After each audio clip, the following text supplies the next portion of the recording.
वहीं दूसरी ओर विक्की उस लड़की को घेर कर खड़े सभी ब्लैंक्स से लड़ाई कर रहा था। लड़ते विक्की का जैकेट खुलकर उसके चेहरे से नीचे गिर गया तो आसपास के लोग उसे देखकर शॉक्ड रह गए और तरह तरह की बातें करने लगे। अरे इस लड़के ने तो कोई मास्क भी नहीं लगाया है, फिर भी ब्लैंक्स इसका कुछ भी नहीं बिगाड़ पा रहे हैं। ये कैसे हो सकता है? आखिर ये लड़का कौन है? मास्क नहीं है, ना कोई पानी का बैग है। पानी भी ब्लैंक्स की कमजोरी है, पर ये तो बिना किसी हथियार के उन ब्लैंक्स से लड़ रहा है। सबसे बड़ी बात, ये ब्लैंक्स को छू कैसे रहा है? विक्की के कानों में लोग बातें, लेकिन उस ध्यान को बचाने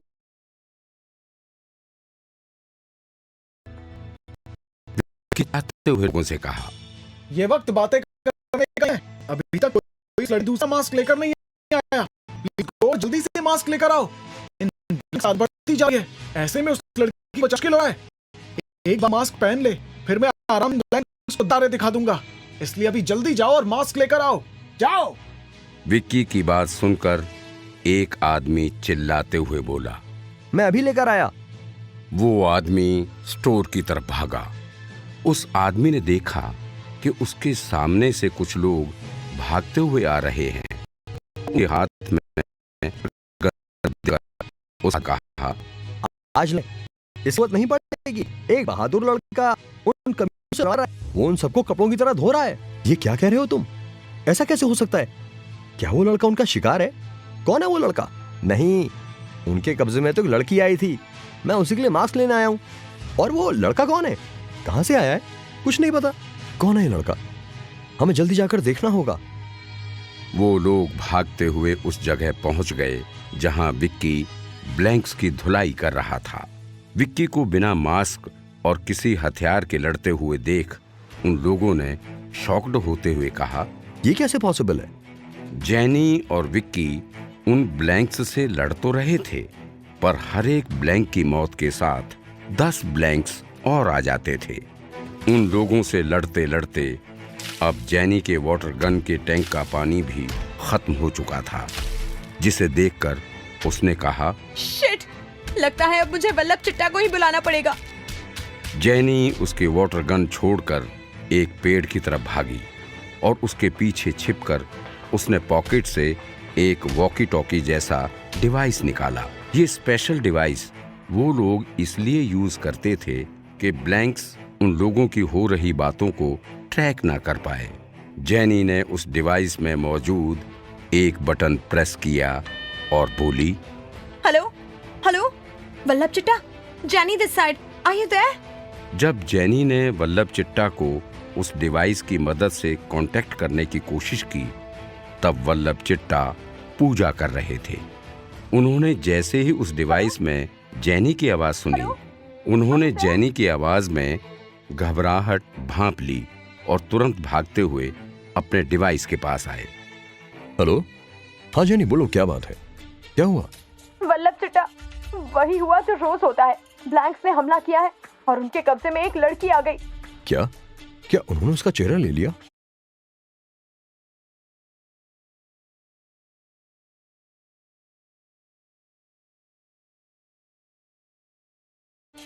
नहीं चिट्टा, अब तक वो कुछ नहीं कर पाए हैं क्योंकि एक लड़का उनसे लड़ाई कर रहा है। उसके सामने वो कमजोर पड़ रहे हैं, पर उन लोगों की तादाद बढ़ती ही जा रही है और इतने सारे ब्लैंक्स को एक साथ संभाल पाना मुश्किल होता जा रहा है। कौन लड़का? चिट्टा, वही लड़का जिसे कल रात मैंने ब्लैंक समझकर मारने की कोशिश की थी, पर वो इंसान है। इम्पॉसिबल, ऐसा कैसे हो सकता है? क्या उस लड़के पर भी ब्लैंक्स ने हमला किया था? नहीं चिट्टा, और चिट्टा, सबसे हैरानी की बात ये कि वो बिना मास्क और बिना पानी उन लोगों से लड़ रहा है। और तो और उसके पास राख भी नहीं है। आप तो जानते ही है, इस ब्लैंक सिटी में न जाने कितने तरह के ब्लैंक्स रहते हैं। किसी की कमजोरी पानी है तो किसी की वो राख। पर उस लड़के को देखकर ऐसा लग रहा है जैसे जल्द ही वो उन सबकी कमजोरी बनने वाला है। जैनी की बात सुनकर वल्लभ के पैरों तले जमीन खिसक गई।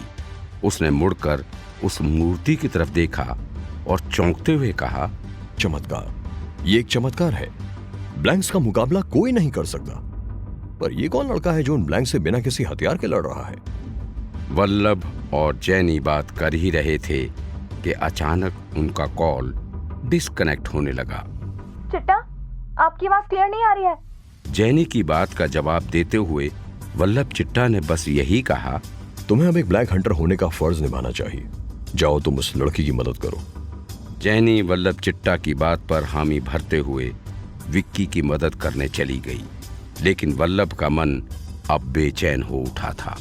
उसने अपने पास रखी उस पुरानी डायरी के पन्ने पलटते हुए कहा, कोई भी आम इंसान ऐसा नहीं कर सकता। मुझे जल्द से जल्द पता लगाना होगा कि ये लड़का कौन है। जहां एक तरफ वल्लभ विक्की के बारे में पता करने के लिए अपनी डायरी छान रहा था, वहीं दूसरी तरफ विक्की ब्लैंक्स के साथ अकेले ही लड़ रहा था। पर थोड़ी ही देर में जेनी भी उसकी मदद करने आ गई थी। उसने अपने वाटर टैंक को रिफिल कर लिया था और उन ब्लैंक्स को वो पानी का स्प्रे करते हुए मौत की नींद सुला रही थी। पर दूसरी तरफ ब्लैंक्स धीरे धीरे बढ़ते जा रहे थे और लड़की को घेर रहे थे। तभी अचानक एक लड़की आई और उसने विक्की को एक मास्क फेंकते हुए कहा, ये लो। विक्की ने उछलकर वो मास्क पकड़ लिया और कहा, शुक्रिया दोस्त। विक्की ने वो मास्क उस लड़की को दिया जिसे ब्लैंक्स ने घेर रखा था और कहा, ये लो, अपनी आंखें बंद कर लो और जल्दी से पहन लो। लड़की सहमी हुई सी विक्की को देख रही थी। विक्की ब्लैंक्स को उसके पास आने से रोक तो रहा था, लेकिन अब वो थकने लगा था। पर साथ ही साथ उसे इस बात का सेटिस्फेक्शन भी था कि उसने उस लड़की को बचा लिया था। विक्की खुश था और जेनी भी उसे देखकर मुस्कुरा रही थी कि वो लड़की बच गई थी। पर जैसे ही वो लड़की उस मास्क को पहनने वाली थी, मोगा उस लड़की के सामने आ गया और कुछ ही सेकंड्स में उसका चेहरा खींचकर भागने लगा। चेहरा खींचने की वजह से वो लड़की बहुत तेज चीखी।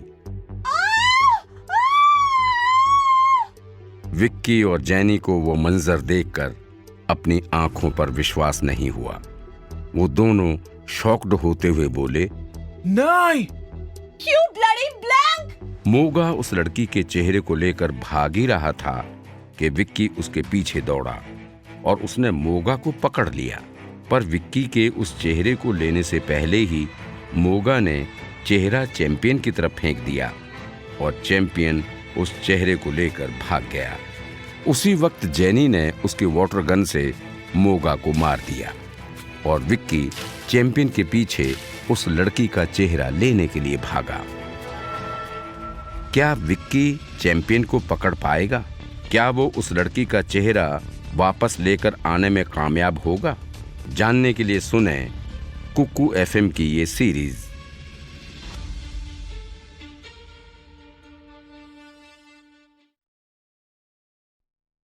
विक्की चैंपियन के पीछे भागा तो था, पर जेनी ने उसे रोक लिया और उससे बोली, उसे जाने दो। क्या नाम है तुम्हारा? विकी। हाँ विकी, लिसन। देखो, ये लड़की बेसुध पड़ी है। इसकी नब्ज तो चल रही है पर ये सांस नहीं ले सकती। हमें इसे बचाना होगा। पर मैं उस ब्लैंक को कैसे छोड़ सकता हूँ? वो इसका चेहरा लेकर भाग गए हैं। मुझे उसे पकड़ना ही होगा। विक्की उस ब्लैंक के पीछे भागने लगा, पर जेनी ने उसका हाथ पकड़ लिया और उसे जाने से मना करने लगी। और थोड़ी ही देर में चैंपियन विक्की की नजरों से ओझल हो गया, जिस पर विक्की ने जेनी पर गुस्सा करते हुए कहा, तुम्हारा दिमाग खराब है क्या? तुमने मुझे रोका क्यों? मैं उसे पकड़ लेता, पर तुम्हारी वजह से वो भाग गया है। That bloody blank! मैंने तुम्हें इसलिए रोका क्योंकि इस लड़की का दम घुट रहा है। हमें इससे पहले बचाना होगा, वरना ये मर जाएगी। जेनी की बात सुनकर विक्की को थोड़ा होश आया और उसका ध्यान उस लड़की पर गया जिसे बचाने के लिए वो लड़ रहा था। जब विक्की ने उस लड़की को गौर से देखा, तब उसे एहसास हुआ कि वो लड़की कितने दर्द में थी, पर वो उस दर्द को आंसू के जरिए बहा सकती थी, ना ही चेहरा निकलने के बाद चीख सकती थी। उस लड़की का चेहरा खून से लथपथ था। उसकी ये हालत देखकर भी लोग उसके पास नहीं आ रहे थे। लोग अब वहां से भागने लगे थे, पर जेनी उस लड़की के पास बैठी एक बार फिर उसकी नब्ज चेक कर रही थी। नब्ज चल रही है लेकिन सांसें नहीं। सांसें चलेगी भी तो कैसे? सब कुछ तो ले गया वो। इसे बचाने का कोई तो तरीका होगा। हमें इसके नॉस्ट्रल्स बनाने होंगे ताकि और कुछ नहीं तो ये सांस ले पाए। जेनी ने इतना कहते हुए अपनी पॉकेट से एक चाकू निकाला और उस लड़की के चेहरे पर नाक वाली जगह 2 छेद कर दिए।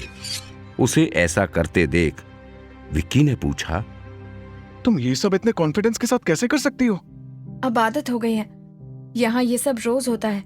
अब कुछ देर ये जिंदा रह पाएगी, शायद तब तक हम इसके घर वालों को यहाँ बुला सके। बस कुछ देर, इसे बचाने का कोई तो तरीका होगा। और यहाँ के लोग इतने इंसेंसिटिव कैसे हो सकते हैं? यहाँ एक लड़की अपनी जिंदगी और मौत के बीच झूल रही है और लोग बस देखकर चले जा रहे हैं।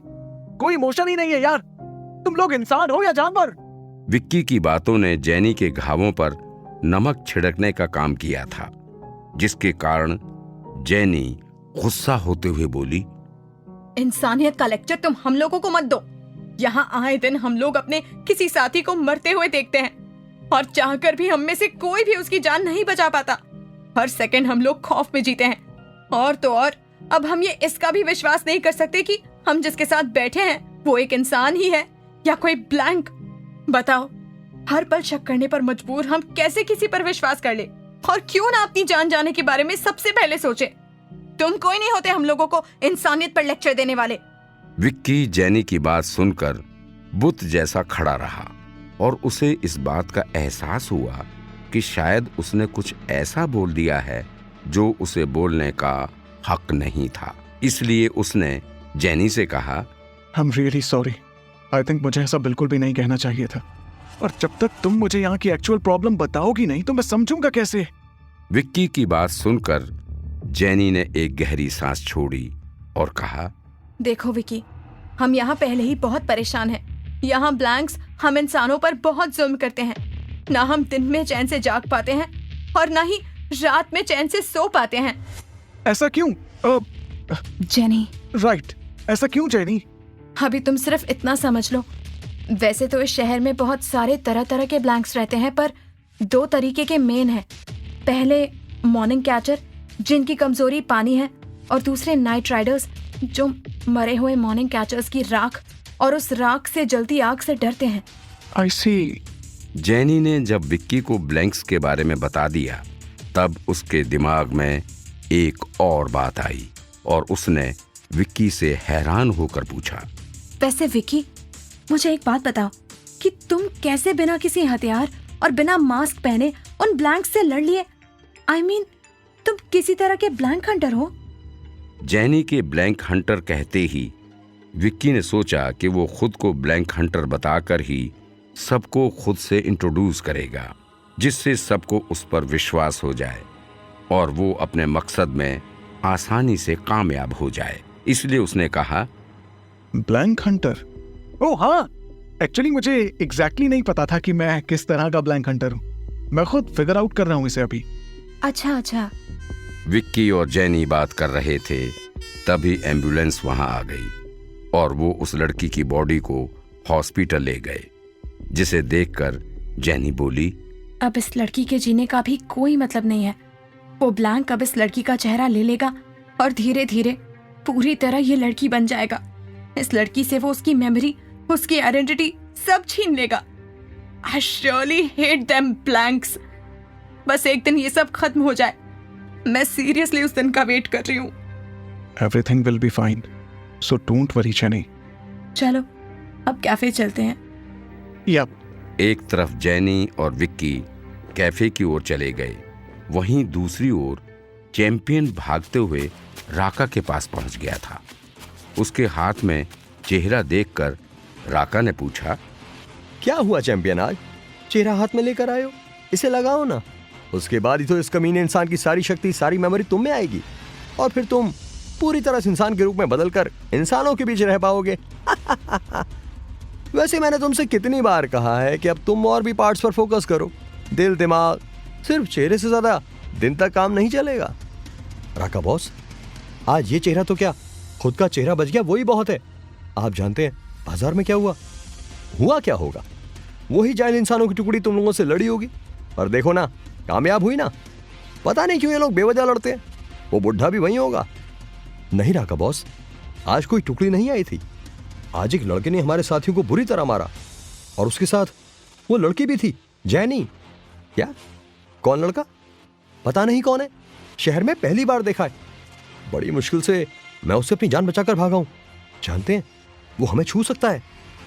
चैंपियन की बात सुन राका के होश उड़ गए और उसने चैंपियन से कहा, क्या बकवास कर रहे हो?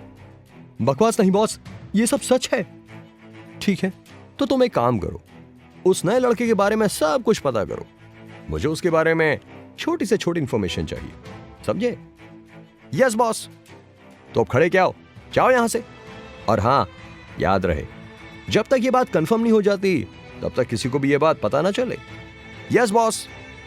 चैंपियन के जाते ही राका जोर जोर से हंसने लगा और बोला, ना जाने किस इंसान की मौत आई है अब।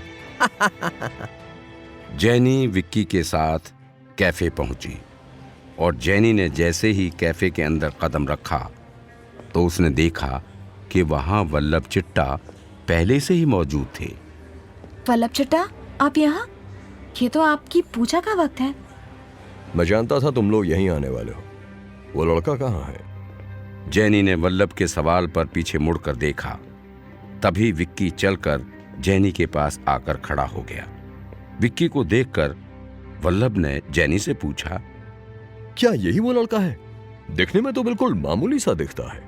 इसे देखकर तो लग ही नहीं रहा है कि तुम इसके बारे में सच बोल रही थी। पहले मुझे भी अपनी आंखों पर यकीन नहीं हुआ था चिट्टा, लेकिन फिर जब मैंने इसे बाजार में लड़ते देखा तो।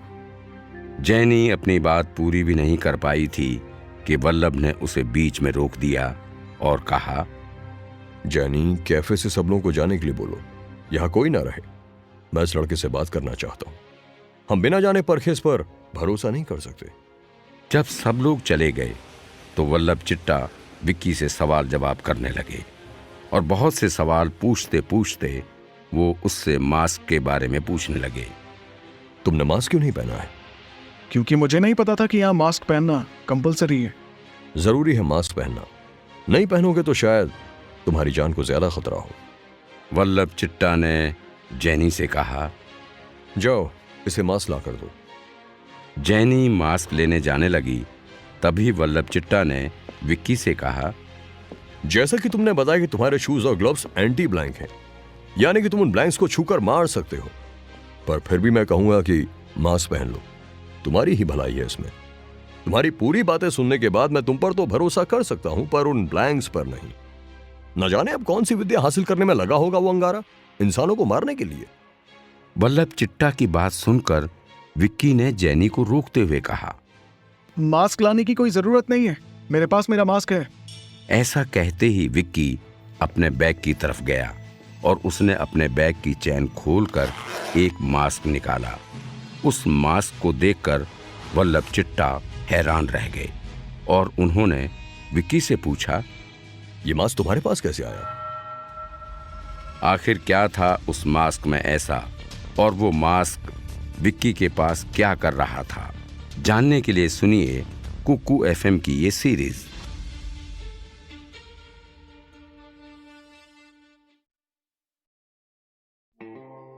वो मास्क विक्की के हाथों में देखते ही वल्लभ चिट्टा और जेनी अपने हाथ जोड़कर विक्की के सामने खड़े हो गए। लेकिन विक्की को उन दोनों के ऐसा करने का रीजन समझ नहीं आ रहा था। विक्की ने अपने कदम पीछे करते हुए कहा, ये सब क्या कर रहे हैं आप लोग? मतलब क्या है इसका? मैं कोई रक्षक वक्षक नहीं हूं। आप प्लीज मेरे सामने ऐसे हाथ मत जोड़िए। मैंने तो सिर्फ वही किया है जो एक इंसान को करना चाहिए, एक इंसान को बचाने के लिए। जो तुमने किया वो कोई और नहीं कर सकता विक्की। तुम ब्लैंक्स को छू सकते हो, पर हम ऐसा नहीं कर सकते। और ये मास्क तुम्हारे पास है, इसका मतलब ये है कि तुम हम सबसे अलग हो। तुम्हें पता नहीं, ये मास्क सिर्फ उस इंसान के पास हो सकता था जो हम लोगों को ब्लैंक से बचाएगा।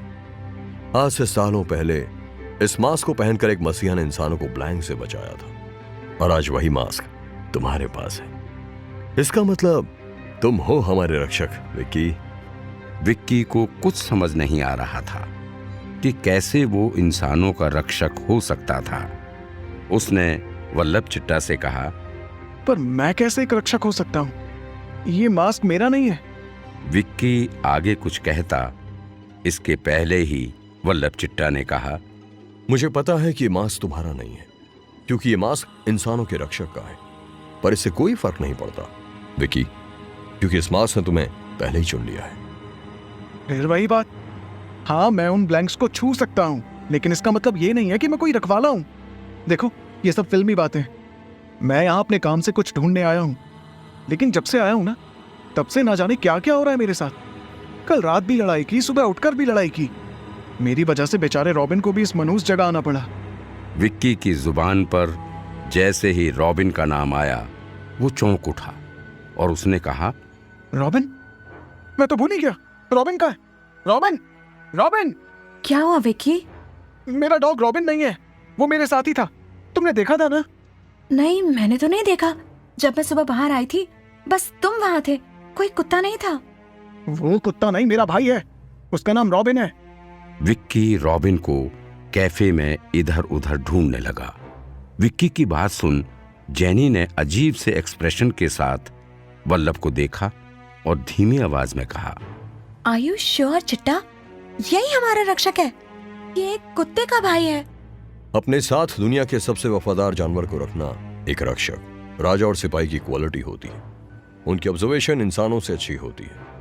मैं जानता हूं तुम क्या सोच रही हो, यही ना कि कहीं हम एक गलत इंसान पर भरोसा तो नहीं कर रहे, लेकिन मुझे लगता है कि अपना सच तो छिपा रहा है, या इसे खुद भी नहीं पता। वैसे तुमने रामायण पढ़ी है ना? नहीं, पर कहानियां सुनी है। जब सीता जी को ढूंढने का काम वानर सेना को सौंपा गया, तब हनुमान जी को लंका भेजा गया, क्योंकि सिर्फ वो ही उतने बड़े सागर को लांघ सकते थे। उनके पास ऐसा करने के लिए विशेष विद्या थी, लेकिन उन्हें तब वो विद्या याद ही नहीं थी। और जब वानर सेना के सेनापति जामन ने हनुमान जी को उनकी विद्या याद दिलाई, तब उन्हें अपनी विशेष शक्तियां याद आईं और वो लंका गए। जेनी ने वल्लभ की बात का मतलब समझते हुए कहा, यानी आप सेनापति, मेरा मतलब है आप विकी को उसकी शक्तियां याद दिलाने की कोशिश करेंगे?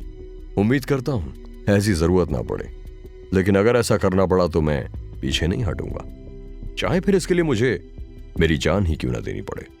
आप मरने की बात क्यों कर रहे हैं चिट्टा? जेनी की बात पर वल्लभ चिट्टा हंसते हुए बोले, एक दिन मरना तो सबको ही है जेनी, बस किसी को उसके मारने का मकसद पता होता है, और किसी को मरने के बाद फिर जन्म लेकर उसके मरने का मकसद पता करना यहां आना होता है।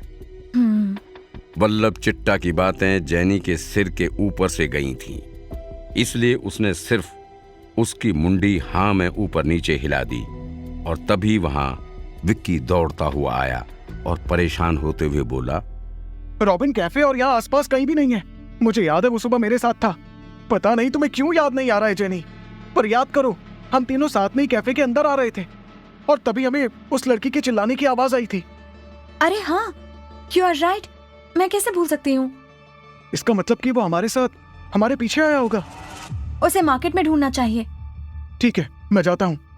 विक्की जा ही रहा था कि वल्लभ चिट्टा ने विक्की और जेनी से कहा, सुनो विक्की, तुम पहले अपना मास्क पहनो और फिर यहां से बाहर जाना। जेनी, तुम भी विक्की के साथ उसके कुत्ते। वल्लभ चिट्टा आगे कुछ कहते, इसके पहले विक्की उनको टोकते हुए बोला, रॉबिन, रॉबिन नाम है उसका। ओ हाँ, अब मुझे माफ करना। जेनी जाओ, तुम भी विक्की के साथ रॉबिन को ढूंढने के लिए जाओ।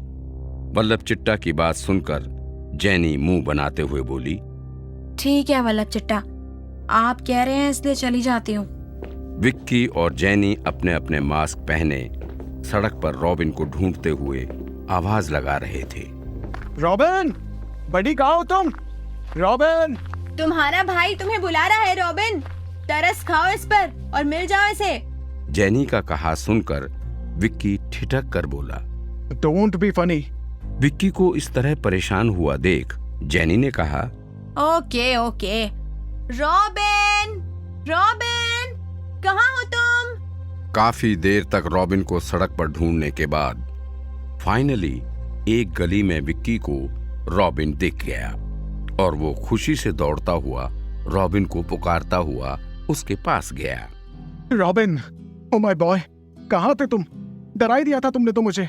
विक्की को इतने देर बाद देखकर रॉबिन भी खुशी से उछलने लगा और विक्की के चेहरे को लिक करने लगा।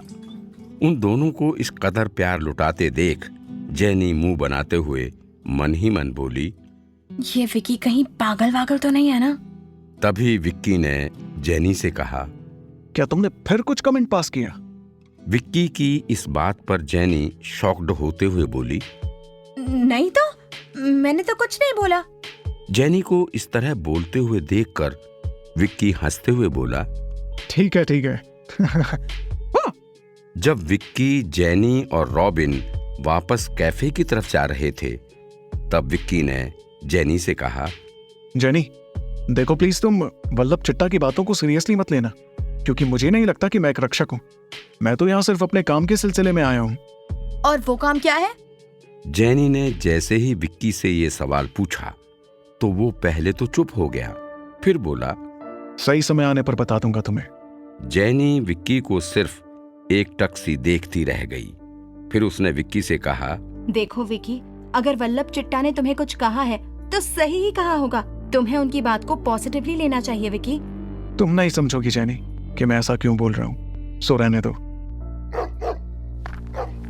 जेनी विक्की को समझाने की कोशिश कर ही रही थी कि तभी उसे अपने पीछे एक हलचल सुनाई दी। वो वहीं रुक गई। उसे रुका हुआ देखकर विक्की ने हैरत से पूछा, अब क्या हुआ? चलो भी, ठीक है, मैं माफी मांगता हूँ तुम्हारे चिट्टा से। विक्की जेनी को साथ चलने के लिए मना रहा था, पर जेनी का ध्यान तो जैसे कहीं और ही था। उसने विक्की से कहा, तुम्हें वो आवाज सुनाई दी? कौन सी आवाज? मुझे तो कोई आवाज नहीं सुनाई दी। आई थिंक तुम ओवरथिंक कर रही हो। रियली? पर मैं तो कभी ओवरथिंक करती ही नहीं हूँ। खैर, जाने दो। जेनी ने विक्की की बात सुनकर उस आवाज को नजरअंदाज कर दिया और वो दोनों वापस कैफे की तरफ बढ़ने लगे। लेकिन तभी अचानक उसके पीछे से किसी ने उस पर चाकू से हमला किया। वो चाकू जेनी को छू भी पाता उससे पहले विक्की ने बिना पलटे ही उस चाकू को अपने हाथ से रोक लिया और जेनी को दूसरी ओर धक्का दे दिया। विक्की का ये करतब देख जेनी ने हैरान होकर उसकी ओर देखा। वहीं विक्की ने खुद को संभालते हुए सरप्राइजिंगली कहा, ये मैंने कैसे किया? मुझे कैसे पता चला कि पीछे चाकू है? विक्की ये सब सोच ही रहा था कि तभी रॉबिन ने एक जगह को देखकर भौंकना शुरू कर दिया। क्या हो रहा था विक्की के साथ और उसे कैसे पता चला कि पीछे चाकू से जेनी पर वार हुआ है? आखिर किस पर भौंक रहा था रॉबिन? जानने के लिए सुनिए कुकू एफएम की ये सीरीज।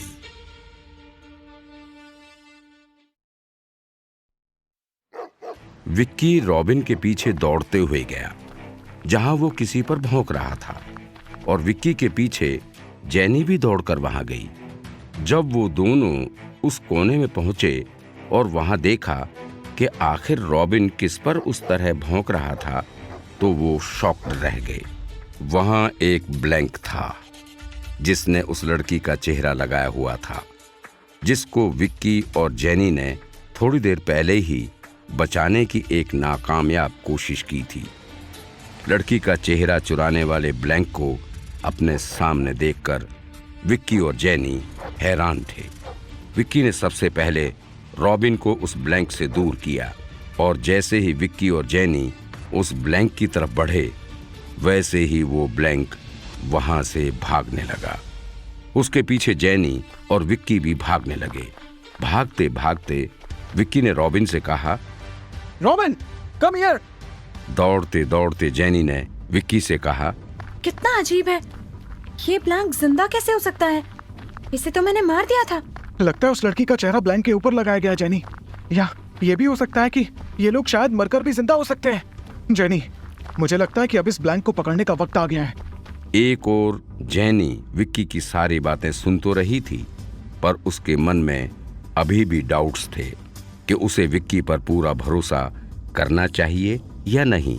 उसे समझ ही नहीं आ रहा था कि क्या ये वही लड़का है जिसे वल्लभ चिट्टा शहर का रक्षक बता रहे थे, क्योंकि जेनी को लगता था कि जो भी उनका रक्षक होगा वो कुछ स्पेशल होगा। पर जब से वो विक्की से मिली थी, उसे विक्की में रक्षक जैसा कुछ भी नहीं दिखा था। हाँ, वो मानती थी कि विक्की ब्लैंक्स का सामना कर सकता है, पर वो अभी भी उस पर विश्वास सिर्फ इसलिए ही कर रही थी क्योंकि वल्लभ चिट्टा को विक्की पर भरोसा हो गया था, और क्योंकि जेनी वल्लभ चिट्टा पर भरोसा करती थी इसलिए वो उनकी बात टाल नहीं सकती थी। जेनी उसके मन के सवालों से घिरी एक सलूशन ढूंढने की कोशिश कर रही थी, तो वहीं दूसरी ओर इन दोनों से कुछ दूरी पर खड़ा एक शख्स अपना चेहरा ढककर ये सब देख रहा था। ये शख्स और कोई नहीं बल्कि चैंपियन था, जो विक्की और जेनी को उस ब्लैंक के पीछे भागता देख खुश हो रहा था। फिर वो हंसते हुए खुद से बोला, भागो बच्चों भागो, तुम्हारे लिए तो इस खास ब्लैंक को बनाया है। बस एक बार इस छछूंदर की शक्तियों का राज पता चल जाए, उसके बाद मेरा काम तो पूरा हो जाएगा और राखा के वादे के मुताबिक मैं महाराज का सलाहकार बन जाऊंगा। चैंपियन खुद के ख्यालों में खो गया था। दरअसल जिस ब्लैंक के पीछे विक्की और जेनी वो चेहरा लेने के लिए दौड़ रहे थे, वो एक ऐसा ब्लैंक था जिसे राका ने अपनी शक्तियों से बनाया था। काफी दूर भागते हुए विक्की और जेनी वापस उसी जगह आ गए थे जहां से उन्होंने भागना शुरू किया था, लेकिन वो ब्लैंक उनकी पकड़ में नहीं आया। अब क्या करें? हम दोनों एक ही डायरेक्शन में भागेंगे तो इसे पकड़ नहीं पाएंगे। एक काम करो, तुम इधर से जाओ और मैं इधर से जाता हूँ। ओके। विक्की के प्लान के मुताबिक जेनी और विक्की ने उस ब्लैंक को अलग अलग डायरेक्शन से पकड़ने की कोशिश की और कुछ ही देर में वो उन ब्लैंक को पकड़ने में कामयाब हो गए। अब कहाँ भाग कर जाओगे बच्चों? बहुत हो गई पकड़म पकड़ाई, अब मरने के लिए तैयार हो जाओ।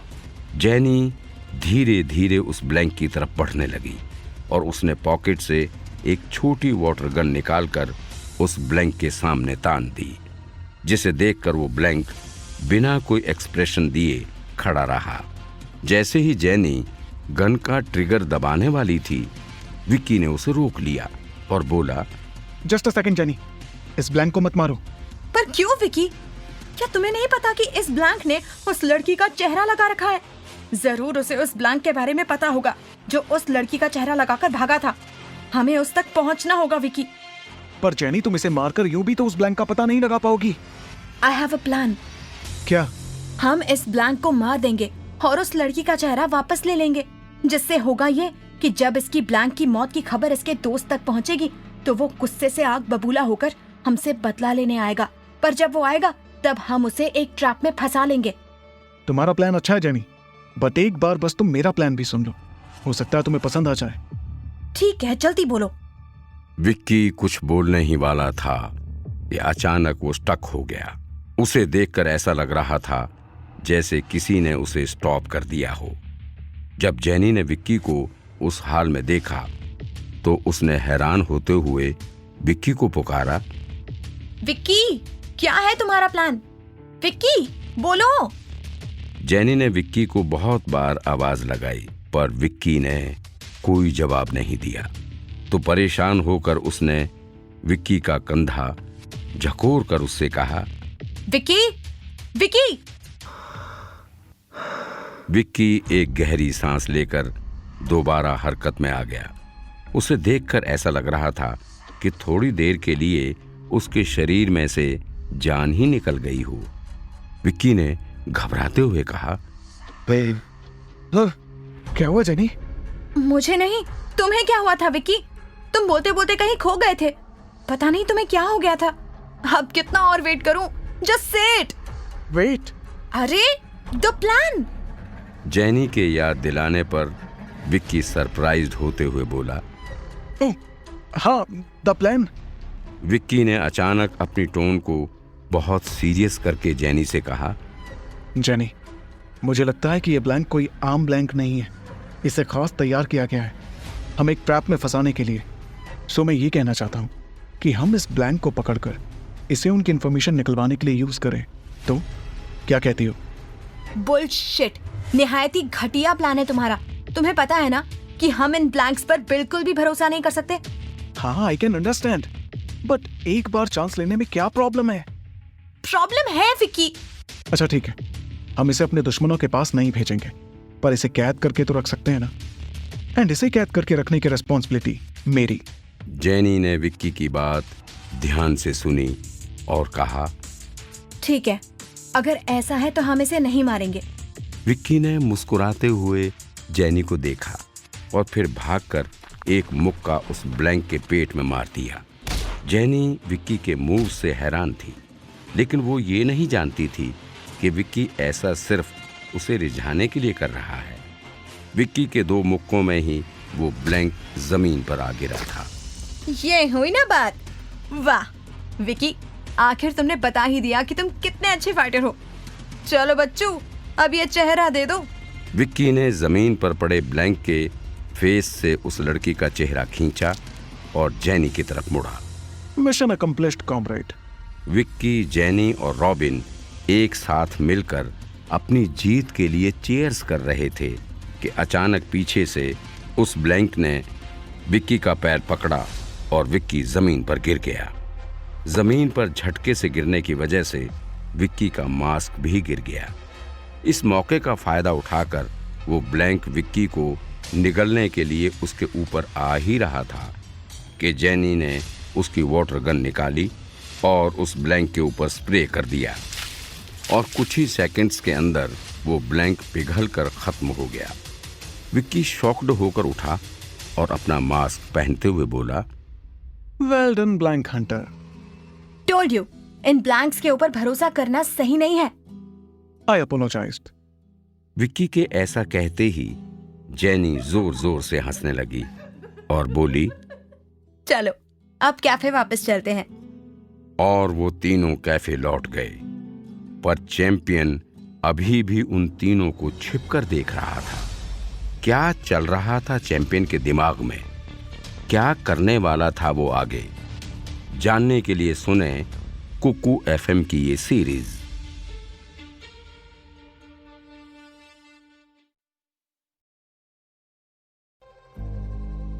जेनी ने विक्की की जान बचाने के लिए उस ब्लैंक को अपनी वाटर गन से मार दिया था। वहीं विक्की, जो एक पल के लिए शॉक में था, उसने जमीन से उठकर जेनी से कहा, थैंक यू, मुझे लगा था आज तो मैं गया। मेरे होते हुए इतनी आसानी से नहीं, पर आइंदा से कभी भी मेरी काबिलियत पर शक मत करना। Never miss blank Hunter. Vicky, jenny और रॉबिन तीनों कैफे के लिए निकल गए थे।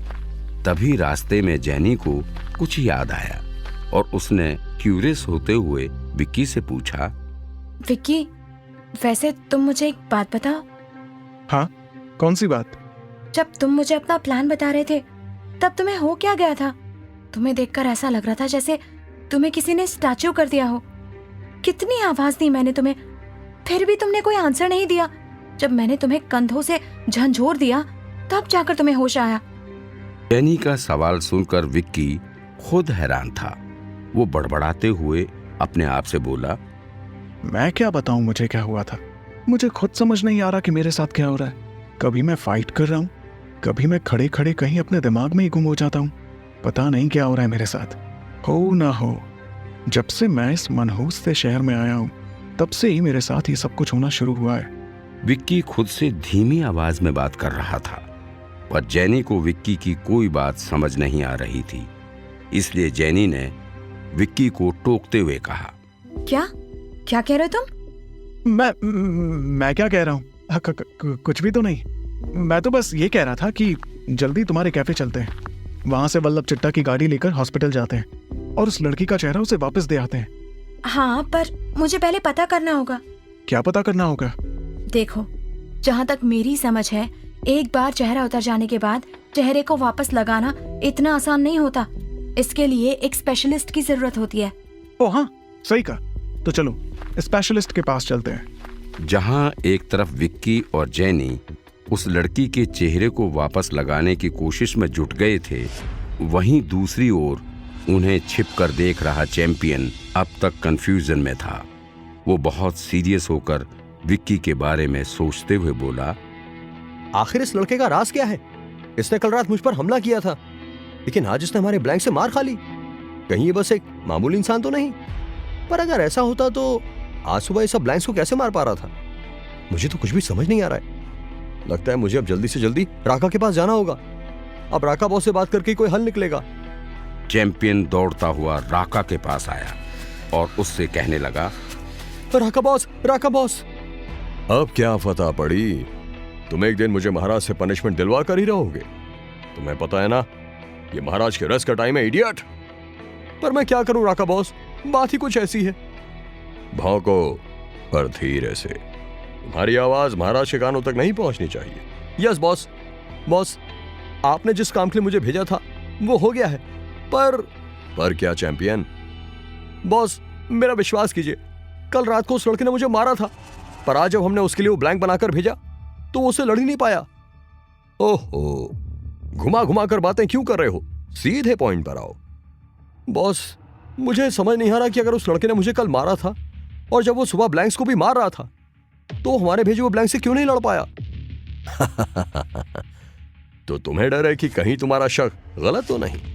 अच्छा है, डर होना भी चाहिए, अपनी मौत का डर।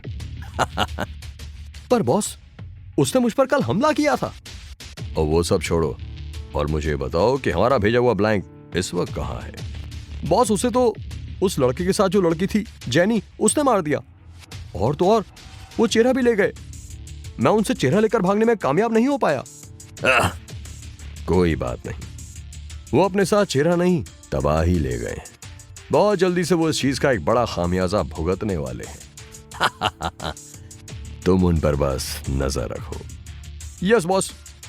चलो अब फूटो यहां से। जहां एक तरफ राका और चैंपियन विक्की की बर्बादी का सोचकर खुश हो रहे थे, वहीं दूसरी ओर विक्की और जेनी एक संकरी गली में पहुंच गए थे। जहां पहुंचकर विक्की ने कहा, यहाँ रहता है तुम्हारा वो डॉक्टर दोस्त? हाँ, उसका नाम जय है।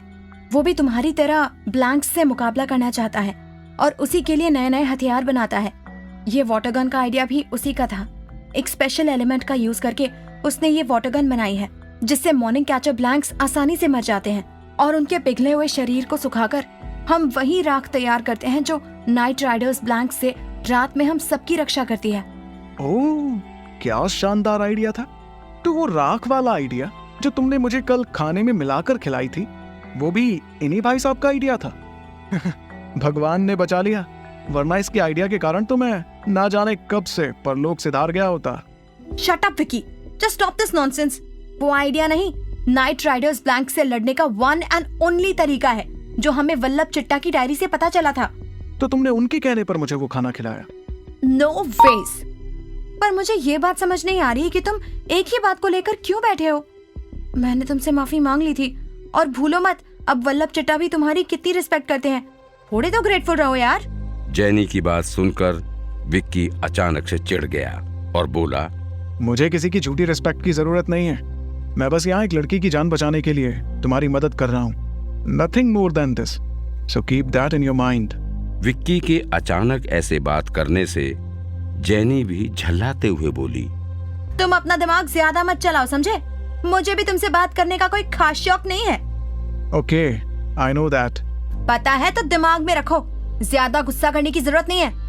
विक्की और जेनी को लड़ता हुआ देख रॉबिन उनके झगड़े की वजह समझने की कोशिश कर रहा था, पर उस बेचारे को ज्यादा कुछ समझ नहीं आया और इस कंफ्यूजन को शो करते हुए उसने आवाज निकाली। उसके बाद उन दोनों की कुछ बात नहीं हुई और रॉबिन भी चुपचाप विक्की के जैकेट में बैठा हुआ उसकी बड़ी बड़ी आंखों से टुकुर टुकुर देखता रहा। वो लोग चलते हुए दूर आ गए थे। तभी अचानक जेनी ने उन तीनों के बीच बैठे ऑकवर्ड साइलेंस को तोड़ा और वो बोली, लो बस आ ही गए। जेनी विक्की के साथ एक बहुत पुरानी सी दुकान के सामने रुक गई। उस दुकान पर प्रोविजन स्टोर लिखा था, जिसे देख विक्की ने कहा, तुम्हारा दोस्त किराना की दुकान भी चलाता है? नहीं, ये दुकान जय के पापा की थी। एक दिन अचानक वो कहीं गायब हो गए। उसके बाद से ये बंद है। वहां ऊपर देखो, जय वहां ऊपर अपनी लैब चलाता है। ये पोर्शन खाली रहता है। आई थिंक हम सब ने इस शहर में आकर कुछ ना कुछ जरूर खोया है।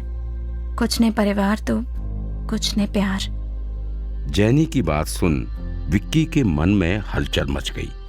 उसकी आंखों के सामने उस वक्त मिक्की का चेहरा आ गया था और उसे याद आया कि वो यहाँ क्यों आया है। और उसने मन ही मन खुद से कहा, मैं तुम्हारी मौत का राज जानकर ही वापस लौटूंगा मिकी। मुझे पता है कि तुमने किसी का भी मर्डर नहीं किया है। आखिर कैसे पता करेगा विक्की अपने भाई की मौत का राज। और उस राज को जानते जानते विक्की को और क्या क्या पता चलने वाला था, जानने के लिए सुनिए कुकू एफएम की ये सीरीज।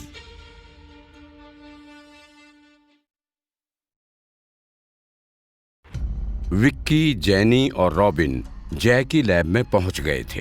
वहां पहुंचते ही रॉबिन विक्की के जैकेट से नीचे कुछ कर इधर उधर घूमते हुए पूरे लैब को सूंघने लगा।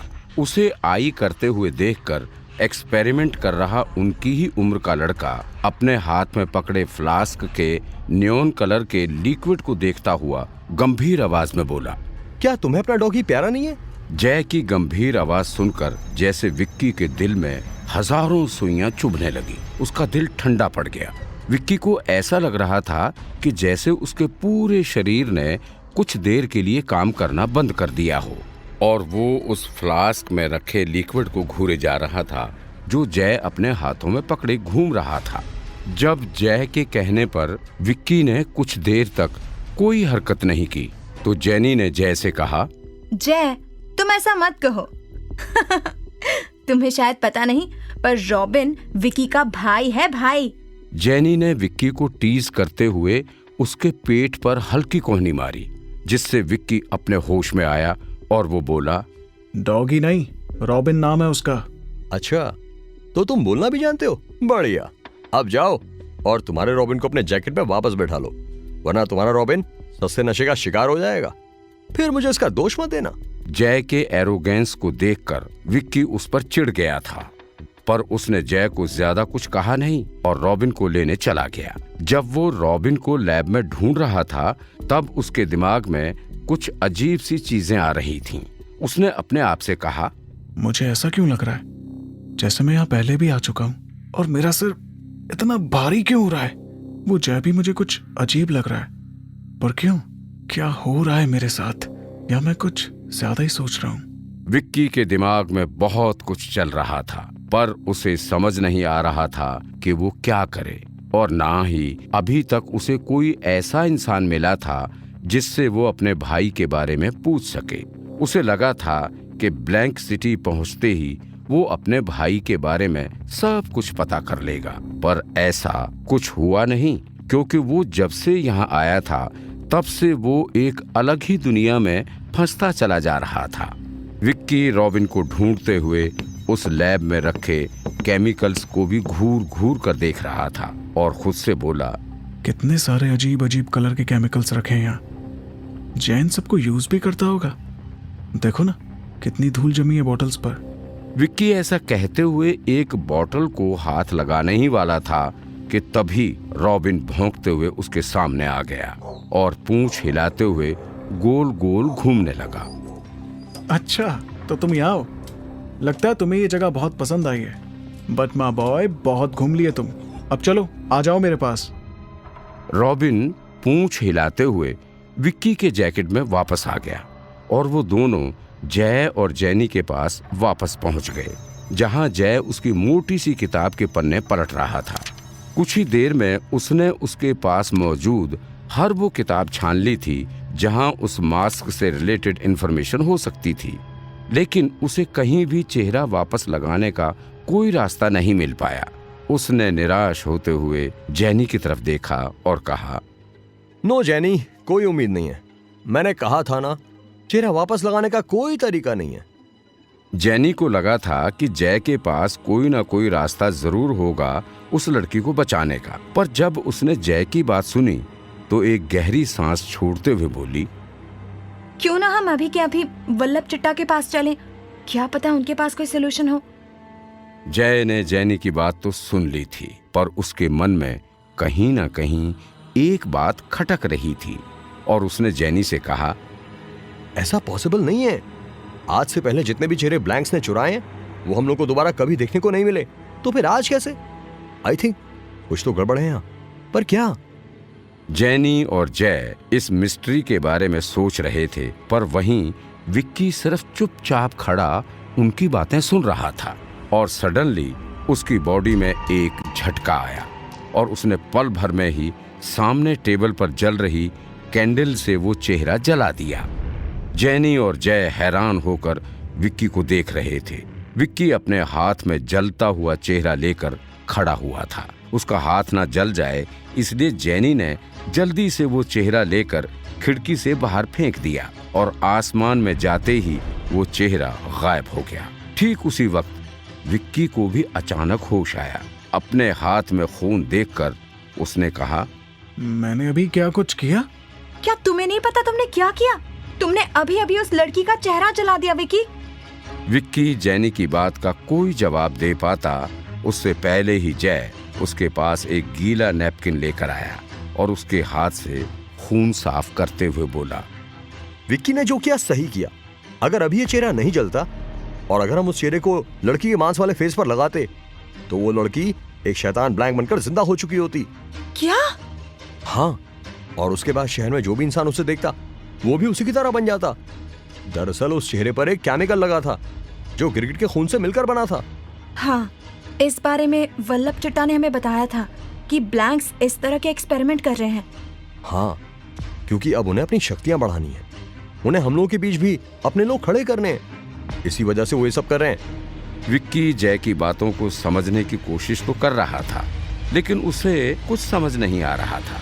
अचानक उसे बहुत तेज चक्कर आया और वो गिरने ही वाला था कि तभी जैनी ने उसे संभाल लिया और उससे परेशान होकर पूछने लगी, तुम ठीक हो? क्या हुआ? पता नहीं, अचानक से चक्कर आ गया। जैनी विक्की को संभाल ही रही थी कि तभी जय ने सस्पिशियसली विक्की से पूछा, तुम्हें कैसे पता था कि इस चेहरे को जलाना था? विक्की उसके सिर पर हाथ फेरते हुए बोला, मुझे नहीं पता, मुझे बस लगा कि वो चेहरा जला देना चाहिए, इसलिए मैंने जला दिया। जय और विक्की बात कर ही रहे थे कि तभी जैनी के वॉकी टॉकी जैसे डिवाइस पर बीपिंग होने लगी। जैनी ने बटन दबाकर डिवाइस ऑन किया। उसमें से एक आवाज आई। वो आवाज वल्लभ चिट्टा की थी। वो बोले, जैनी, तुम मेरी आवाज सुन पा रही हो? जी वल्लभ चिट्टा, हेलो, मैं सुन पा रही हूँ। जैनी, यहाँ एक बहुत बड़ी प्रॉब्लम हो गई है। वो लड़की जिस पर आज सुबह ब्लैंक्स ने हमला किया था, वो वल्लभ की आवाज बीच में ही कट हो गई थी। उसकी आवाज में डर साफ था। हेलो वल्लभ चिट्टा, वल्लभ चिट्टा।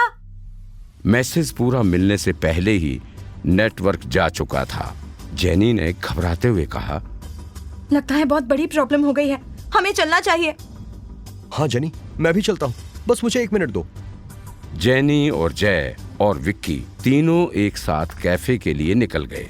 वहीं जय की नजरें अब भी विक्की पर टिकी हुई थी, पर विक्की खुद नहीं समझ पा रहा था कि उसके साथ क्या हुआ। कुछ देर बाद वो तीनों कैफे में पहुंचे जहां वल्लभ उनका इंतजार कर रहे थे।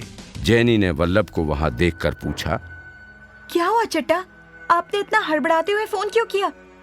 आप कुछ कह रहे थे उस लड़की के बारे में। वही हुआ जो हर बार होता है, वो मर गई। लेकिन क्या लेकिन चिट्टा? लेकिन इस बार बहुत अजीब तरीके से मौत हुई है।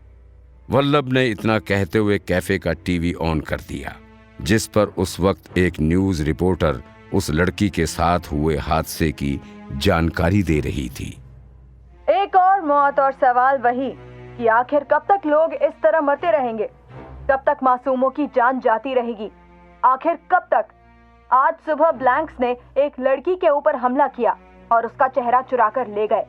कुछ देर बाद उस लड़की को जख्मी हालत में एक अस्पताल में लाया गया और वहां बड़ी ही अजीब ढंग से उस लड़की की मौत हो गई। उस लड़की की लाश अस्पताल से गायब है। टीवी पर चल रही न्यूज देखकर जेनी ने वल्लभ की तरफ देखा और कहा, ये कैसे पॉसिबल है? कहाँ गई होगी उस लड़की की लाश? मुझे लगता है हमें इस बारे में ज्यादा नहीं सोचना चाहिए। हमें अब आगे के बारे में सोचना चाहिए। तुम मेरे साथ बाहर आओ। वल्लभ के कहने पर जेनी बाहर आ गई और वल्लभ ने उससे कहा, मैं अपनी दूरदृष्टि से जहां तक देख पाया हूं, मैंने यही पाया है कि विक्की हमारी रक्षा के लिए यहां पर आया है। वल्लभ चिट्टा की बात सुनकर जेनी बोली, ये सब बातें तो ठीक है वल्लभ चिट्टा, लेकिन विक्की हमारी कोई भी बात मानने को तैयार है नहीं, तो अब क्या करें? विक्की को अगर अपनी बात पर यकीन दिलाना है तो तुम्हें उसे यहां रोक कर रखना होगा। एक तरफ विक्की अपनी असलियत से अनजान था और वो अपने भाई की मौत का राज पता करने के लिए वहां से आगे निकलना चाहता था। जेनी और वल्लभ चिट्टा उसे अपने पास ही रोक कर रखना चाहते थे। क्या विक्की उनकी बात मानेगा? क्या वो रुकने के लिए हाँ कर देगा? जानने के लिए सुनिए कुक्कू एफएम की ये सीरीज।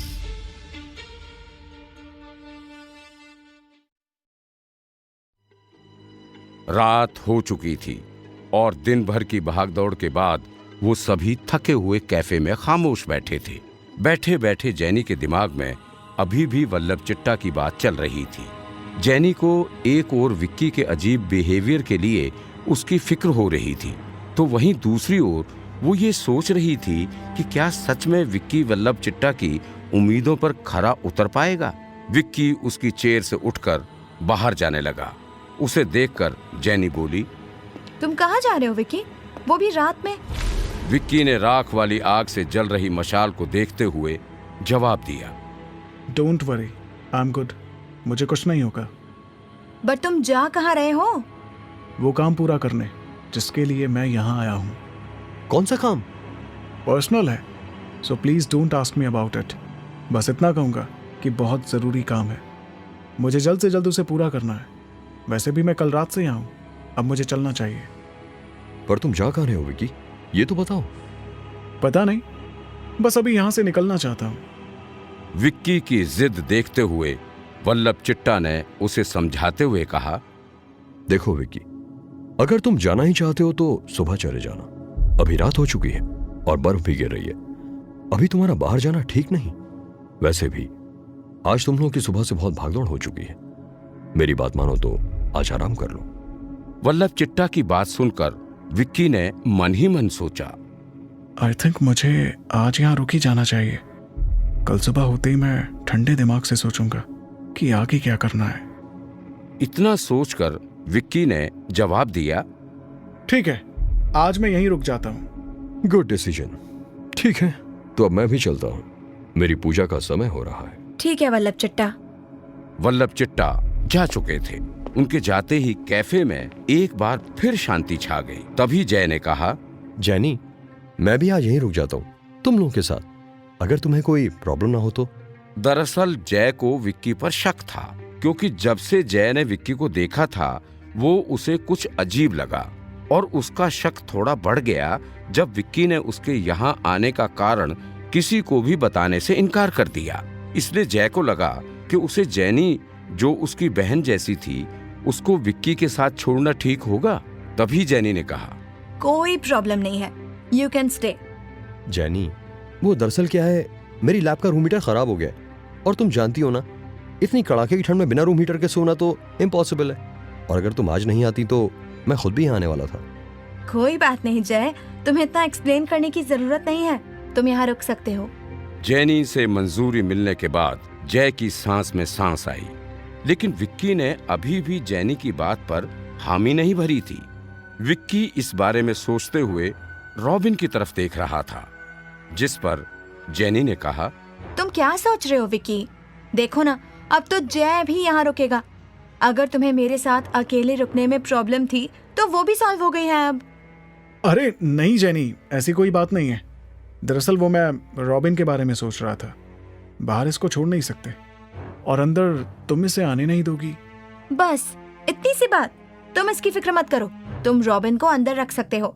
वैसे मुझे डॉग इतने खास पसंद नहीं है, पर आई नो पेट पेरेंटिंग क्या होती है।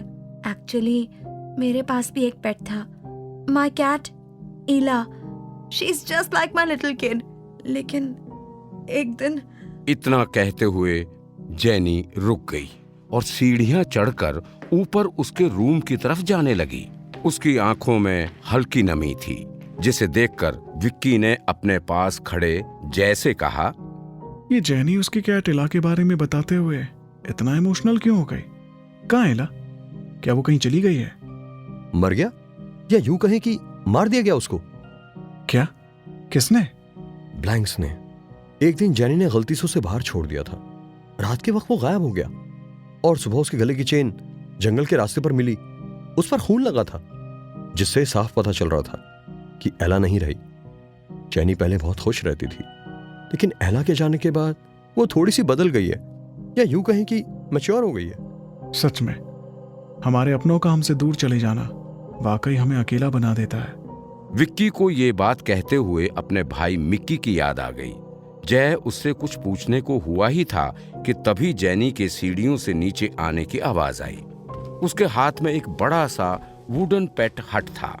विक्की और जय ने सहारा देकर जेनी के हाथ से वो हट लिया और जेनी ने मुस्कुराते हुए कहा, शुक्रिया दोस्तों। देखो विक्की, तुम्हें अब रॉबिन की फिक्र करने की कोई जरूरत नहीं है। उसके लिए हमारे पास ऑलरेडी एक घर मौजूद है। इसे बाहर रख देते हैं, इससे रॉबिन सेफ भी रहेगा और उसे सफोकेशन भी नहीं होगा। कहो, क्या कहते हो? अब तो यहीं रुकोगे ना? हाँ, अगर तुम इतना कह रही हो तो यहीं रुकना पड़ेगा, लेकिन प्लीज आज मुझे वो खाना मत खिलाना जो कल खिलाया था। कुछ देर बाद रॉबिन को उसके हट में छोड़ने के बाद विक्की, जय और जेनी अंदर आ गए। रात हो चुकी थी। जेनी ने खाने की टेबल पर डिनर लगा लिया था। विक्की ने खाना खाते ही स्वाद का चटकारा लेते हुए कहा, वाह जेनी, तुमने बहुत बढ़िया खाना बनाया है। सच में मानना पड़ेगा, तुम बस दिखने में ही सुंदर नहीं हो, बल्कि बहुत स्किलफुल भी हो। Thank you.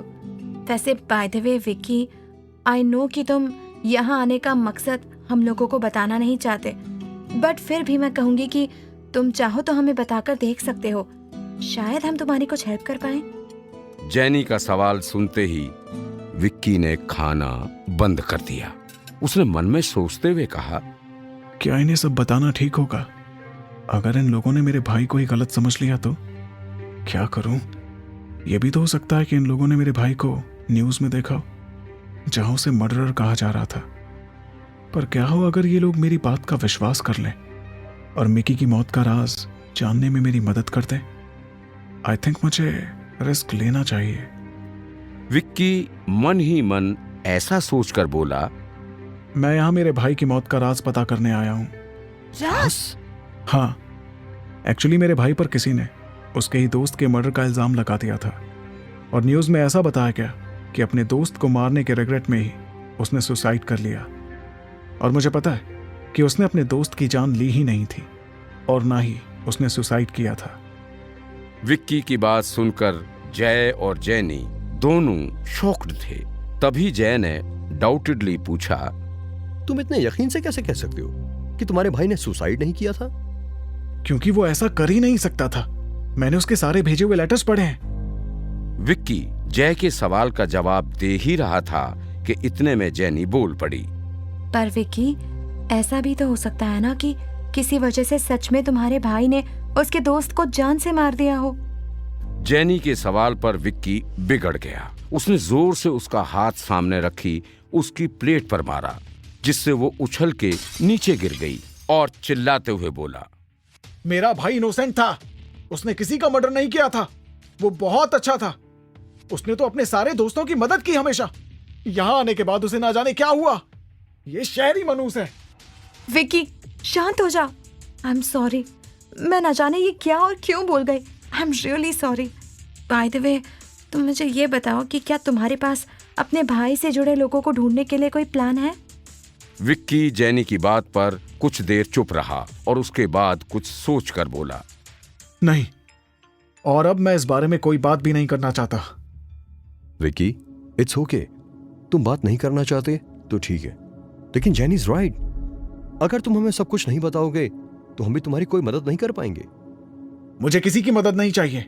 मैं यहाँ अकेला आया था और अकेले ही सब मैनेज कर लूंगा। इतना बोलकर विक्की गुस्से से उठकर वहां से चला गया। वहीं जैनी और जय विक्की को देखते ही रह गए। कुछ देर के लिए उस कमरे में सन्नाटा छा गया, जो किसी अनहोनी के होने की तरफ इशारा कर रहा था। जैनी प्लेट के टुकड़े जमीन से उठा रही थी, जो विक्की के गुस्से का नतीजा थी। वहीं दूसरी तरफ जय डाइनिंग टेबल साफ कर रहा था। जैनी उठी और प्लेट्स के टुकड़ों को किचन में रखे एक डस्टबिन में फेंकने चली गई।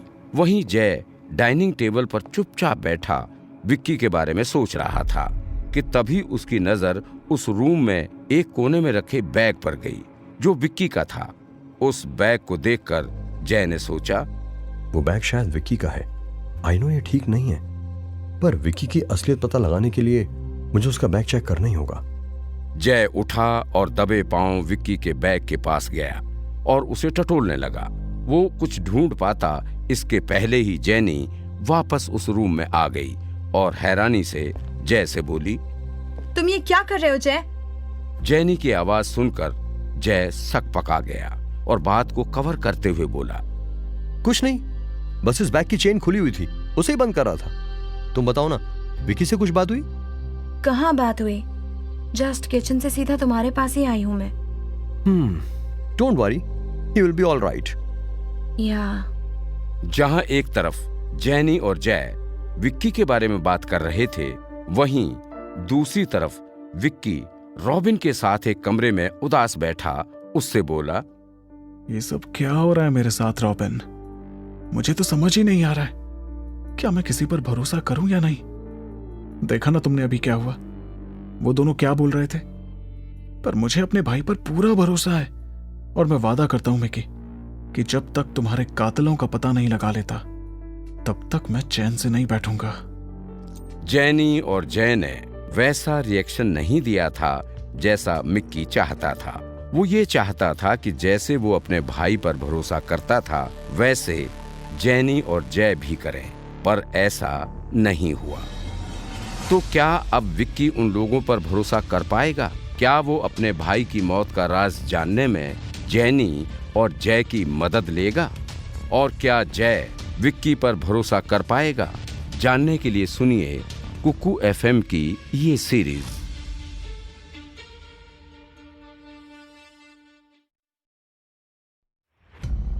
बर्फ गिरना बंद हो चुकी थी, इसलिए विक्की अपना मास्क पहनकर रॉबिन को अपने जैकेट में लिए बाहर टहलने निकल गया। टहलते टहलते वो एक स्ट्रीट लाइट के नीचे आकर बैठा और आसमान की तरफ देखते हुए बोला, कहां से शुरुआत करूं Mickey? Please guide me, I am clueless भाई।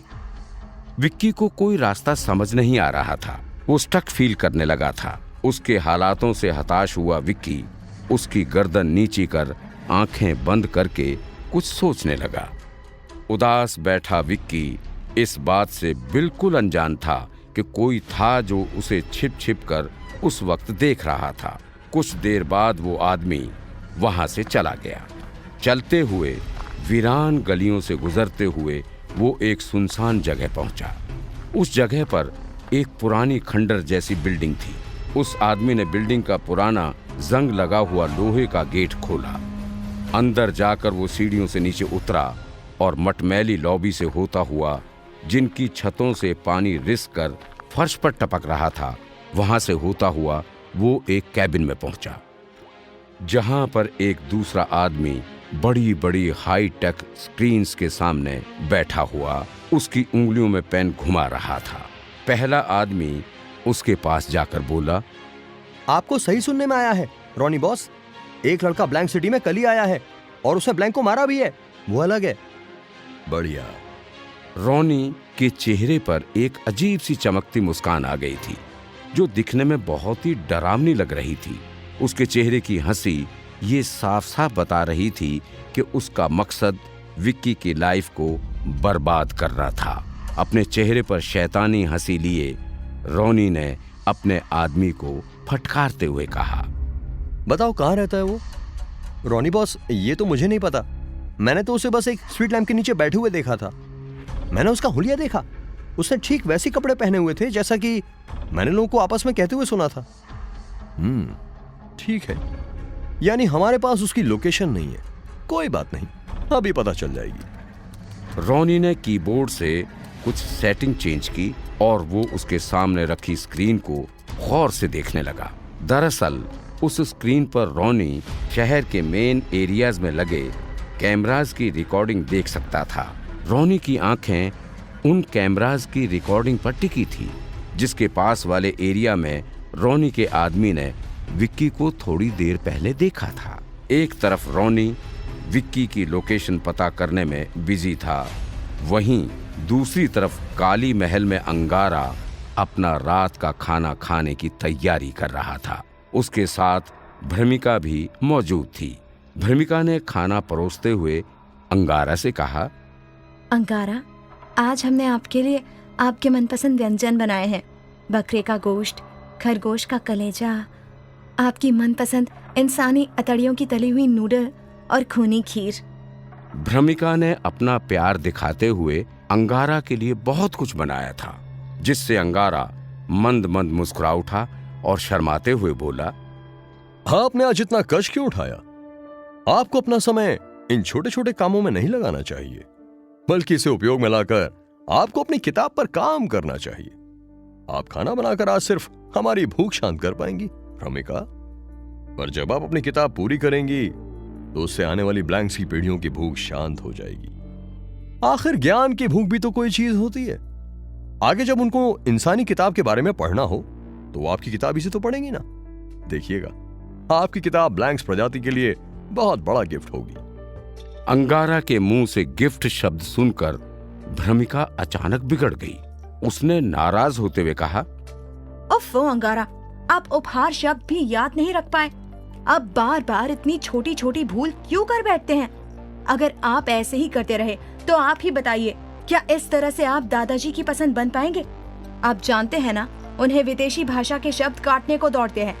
एक बार जब ऐसे ही किसी ने उनके सामने एक विदेशी शब्द उपयोग में ले लिया था तो उनके कानों से खून बहने लगा था, चकरा के गिर गए थे बेचारे। खैर, अब तो उन्होंने अपने आप को बहुत बदल लिया है, पर उनकी इच्छा है कि उनकी पोती की शादी देसी भाषा बोलने वाले लड़के से ही हो।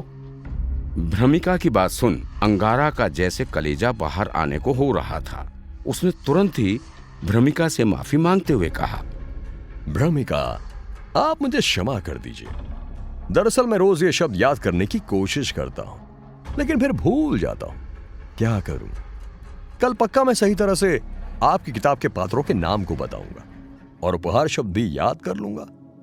अंगारा भ्रमिका को रिझाने की कोशिश कर रहा था, पर जैसे भ्रमिका पर उसकी बातों का कोई असर ही ना हुआ हो, इसलिए उसने चिढ़ते हुए कड़क आवाज में कहा, अब हम आपसे तब तक बात नहीं करेंगे जब तक आप पूरी तरह से शुद्ध देसी भाषा में बात करना नहीं सीख जाते, और तब तक आप हमारे सामने ना आए।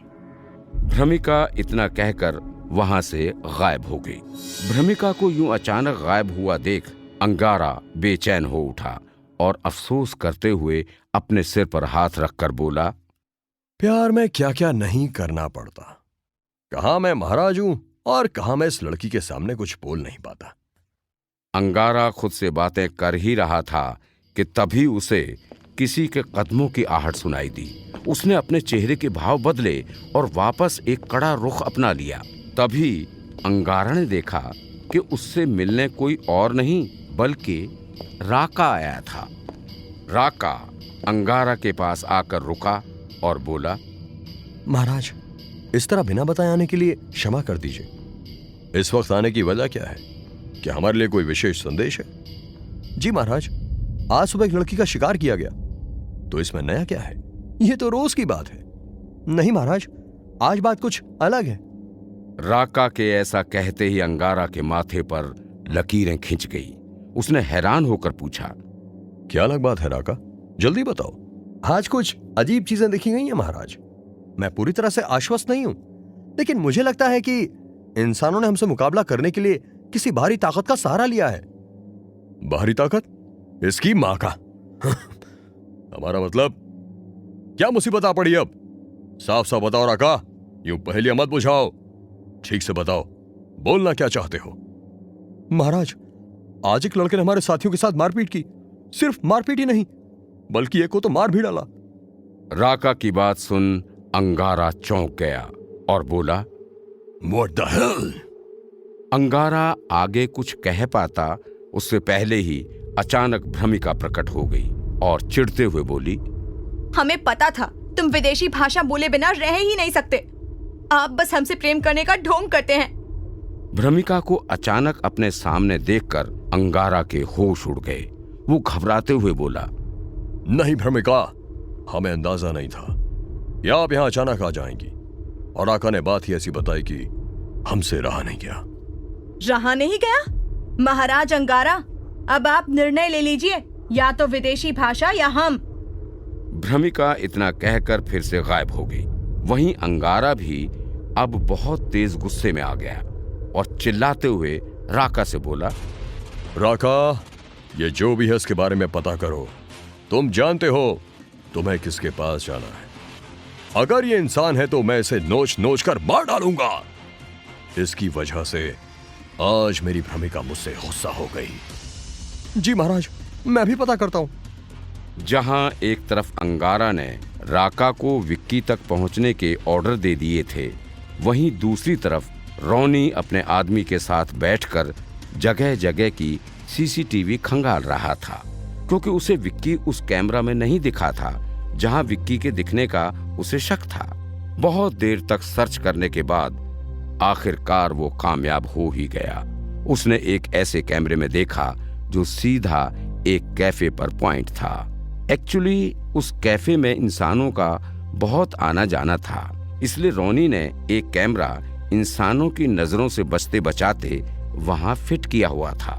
जब रोनी ने उस कैमरे से देखा तो सामने उसे 3 लोग दिखे, जो कि विक्की, जैनी और जय थे। वो तीनों साथ में बैठकर टीवी देख रहे थे। रोनी को विक्की और जय की शक्ल दिखाई नहीं दे रही थी। दिखाई दे रही थी तो सिर्फ उनकी पीठ। इसलिए उसने अपने आदमी से पूछा, इन दोनों लड़कों में से वो लड़का कौन है? ये वाला जो उधर मुंह करके बैठा है। तू पागल वागल है क्या? क्या ये वाला वो वाला कर रहा है? स्क्रीन पर उंगली रखकर बता ना। जब रोनी ने उस आदमी को डांट लगाई तो वो स्क्रीन पर उंगली रखकर विक्की को पॉइंट आउट करने लगा। इसका तो चेहरा नहीं दिख रहा है, वाइट करते हैं। रोनी को अब बस उस पल का इंतजार था जिस पल में उसे किसी तरह विक्की का चेहरा दिख जाए, और वो पल आया जब विक्की टीवी के सामने से उठा और पीछे मुड़कर वहां से जाने लगा। तब रोनी ने विक्की का चेहरा देखा, जिसे देखकर उसके होश उड़ चुके थे। रोनी ने शॉक्ड होते हुए कहा, ये जिंदा कैसे है? ये तो मर चुका था। How is it possible? Vicky तो इस शहर में पहली बार ही आया था, तो रोनी उसकी शक्ल देखकर इतना हैरान कैसे हो गया, और उसने ऐसा क्यों कहा कि विक्की तो मर चुका था? आखिर कौन था विक्की? क्या थी उसकी असलियत? और रोनी का विक्की के साथ क्या कनेक्शन था? जानने के लिए सुनिए कुकू एफएम की ये सीरीज।